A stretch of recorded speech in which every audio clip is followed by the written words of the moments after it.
A gente quer ter voz ativa no nosso destino mandar, mas eis que chega a roda viva e carrega o destino para lá. Roda Viva de Chico Buarque, abrindo esse episódio da Mosca, que discute em última análise um pouco de nossa democracia. No cardápio de hoje, 2 sopas.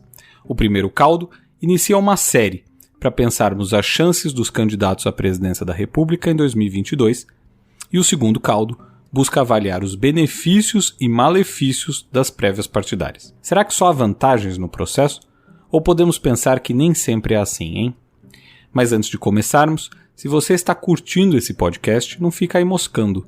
Aperta o botão de seguir para não perder nenhum novo episódio e compartilhe com seus amigos. Além disso, agora você pode mandar sugestões e comentários para amoscapodcast@gmail.com. Se quiser, também pode usar a plataforma do Anchor para mandar áudio. Vai ser ótimo ouvir suas ideias também. Dito tudo isso, ouvidos atentos e cabeças abertas que a mosca vai decolar. Bolsonaro tem chance? Bom, vamos pensar. Bolsonaro é um fenômeno eleitoral. Quem acreditaria que um deputado inexpressivo, cuja carreira parlamentar o levava apenas a programas populares que exploravam as barbaridades que ele falava, seria um dia eleito presidente da República, hein?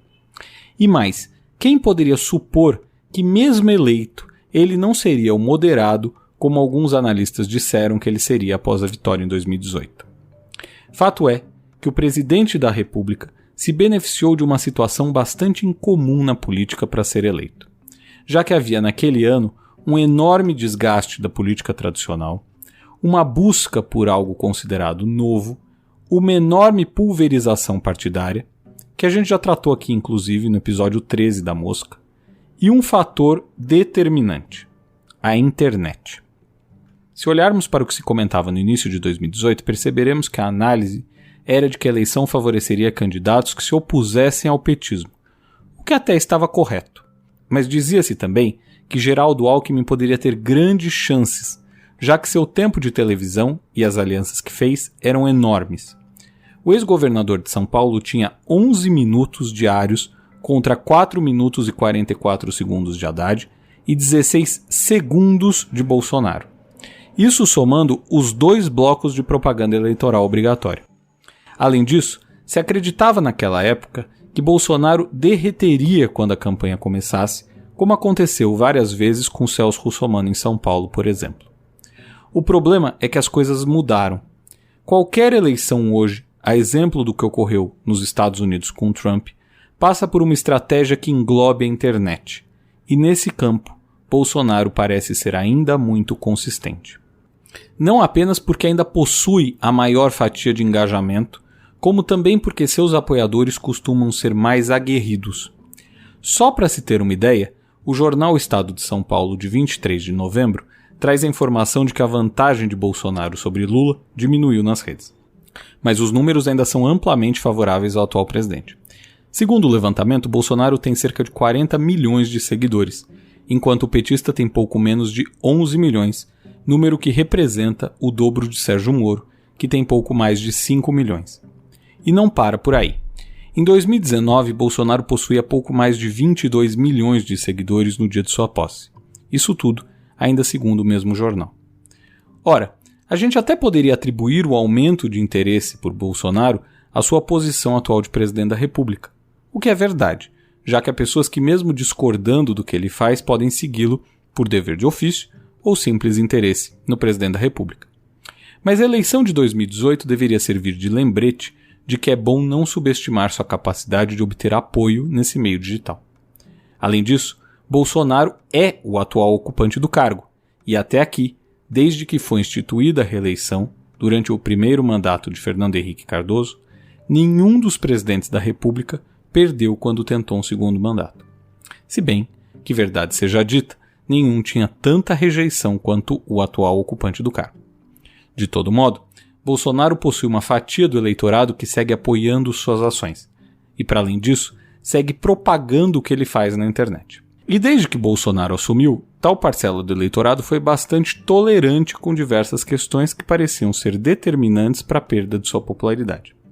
Bons exemplos disso são a não rejeição a Bolsonaro após a saída de Sérgio Moro, ou a prisão de Queiroz, ou ao combate nada científico da pandemia.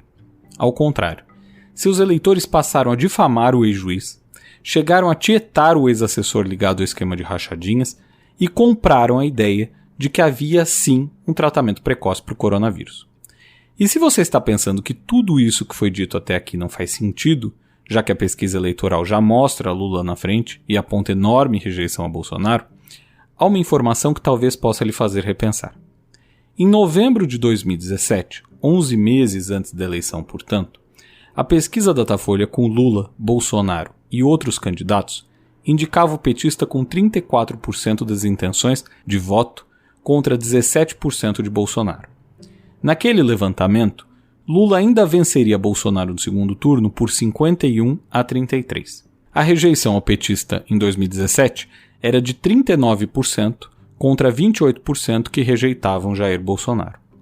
Atualmente, levantamento da Paraná Pesquisas aponta Lula com 35% das intenções de voto contra 29,2% de Bolsonaro. Já a pesquisa XP e PESP coloca o petista com 42% dos votos contra 28% de Bolsonaro. Ou seja, atualmente, Bolsonaro possui maior intenção de votos do que no mesmo período de 2017, 11 meses antes de ser eleito. Apesar de que hoje temos uma economia cheia de problemas, uma alta taxa de desemprego e uma pandemia que ainda traz danos para a imagem do país.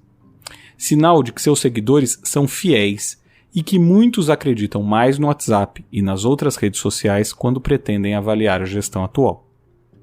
Além disso, Bolsonaro está tentando se tornar mais popular, ampliando o programa Bolsa Família, agora apelidado de Auxílio Brasil, tentando romper o teto de gastos com a anuência do parlamento, o que dará mais recursos ao governo, e observe, ele tem adotado também um tom mais moderado depois do 7 de setembro considerado desastroso. Se isso é suficiente para ele virar o jogo, assumir a dianteira e ganhar a eleição, é difícil dizer. Mais provável é que não ganhe, dada a elevada rejeição. Mas ainda que o caminho que o leve a subir novamente a rampa do Planalto seja longo e tortuoso, não podemos pensar que ele é uma carta fora do baralho, certo? Aqui no Brasil, o sistema de prévias é algo bem pouco utilizado nos partidos políticos, que sempre acabam preferindo a indicação pelos dirigentes partidários. Poucas são as exceções a essa regra, entre elas, o PSDB. O partido entre 96 e 2016 teve apenas 2 nomes disputando a eleição da Prefeitura de São Paulo, José Serra, em 96, 2004, 2012, e Geraldo Alckmin em 2000 e 2008. A história mudou em 2016, quando João Dória disputou com alguns tucanos a indicação para a vaga de prefeito da maior cidade do país, obtendo maior apoio partidário e sendo eleito na sequência para o cargo, já no primeiro turno.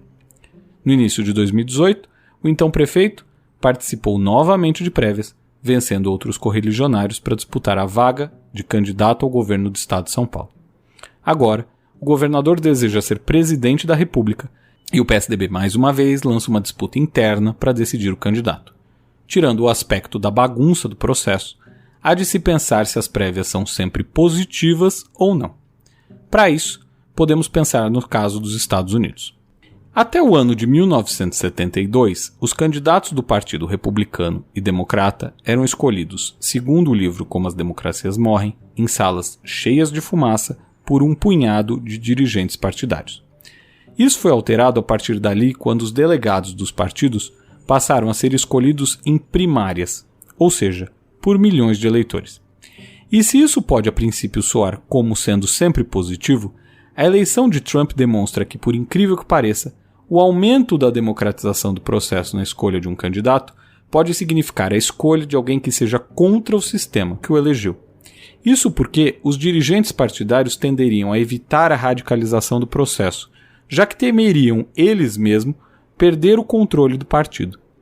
Mas a partir do momento em que não há mais essa barreira, o que impede alguém de fora do sistema, um outsider, de se lançar candidato, ganhar apoiadores e, uma vez eleito, passar ele contra o sistema que o levou até ali? No Brasil, o exemplo de Dória não é algo muito diferente, já que ele ganhou adeptos em um campo mais à direita do espectro ideológico exemplificado muito bem pelo apoio dado por ele a Bolsonaro, o famoso Bolsodória, e que agora ele tenta se livrar, e que causou o abandono do candidato do partido nas eleições presidenciais de 2018, Geraldo Alckmin. Além disso, o PSDB hoje teria muita dificuldade de se caracterizar como um partido social-democrata, o que evidentemente não é responsabilidade exclusiva de Dória, ainda que o governador tenha parcela dessa responsabilidade. João Dória ajudou a dar uma nova cara para o PSDB, cara essa que não convencia outras lideranças partidárias, como Bruno Covas, de quem ele era aliado, e de Eduardo Leite, com quem agora ele disputa a indicação para a candidatura a presidente da República. Assim, podemos pensar que não fosse o sistema de prévias, dificilmente Dória seria candidato em 2016, já que a escolha passaria apenas por alguns dirigentes que talvez preferissem nomes como André Matarazzo, Bruno Covas ou Ricardo Trípoli com maior história partidária. E assim sendo, talvez o PSDB não desse uma guinada mais para a direita, nem alteraria seus dirigentes pelo peso que Dória passou a ter no partido após seu sucesso eleitoral. O mesmo acontece com o Partido Republicano, que hoje possui uma ala trumpista e outra que deseja retornar ao que era antes da eleição de 2016. Por outro lado, podemos também pensar que candidatos como Barack Obama talvez não tivessem chances, não fossem as prévias. Afinal, os dirigentes partidários provavelmente seriam também mais conservadores, preferindo escolhas entre os caciques do partido. Isso sem contar que Obama começou a forjar sua caminhada para a Casa Branca em um hipnotizante discurso nas convenções partidárias de 2004, no qual ele fala sobre a audácia da esperança, e traça algumas das linhas mestras do que se tornaria sua campanha em 2008. Hope in the face of difficulty, hope in the face of uncertainty, the audacity of hope. Ou seja, ele alcançou a posição de presidenciável pela capacidade de atrair apoiadores por seu talento de orador e por suas ideias, e não por sua longa jornada dentro do Partido Democrata. Assim, é inegável que o processo de prévias serve para alterar os rumos partidários, além de animar a militância do partido, tornando o filiado uma peça decisiva nos caminhos que o partido vai trilhar. Filiados esses que em um país como o Brasil, onde há tantos partidos e tão pouca ideologia, acabam por não possuir uma função comparável ao que acontece nos Estados Unidos e em outros lugares do mundo. Por outro lado, como já colocado, a exemplo de eleições majoritárias, a radicalização se torna um eventual empecilho para dizer que as prévias possam ser sempre benéficas, uma vez que abrem uma janela para pessoas utilizarem aquele espaço para conseguir que seus projetos pessoais se sobreponham aos partidários. Trump obteve isso e Dória de certa forma também.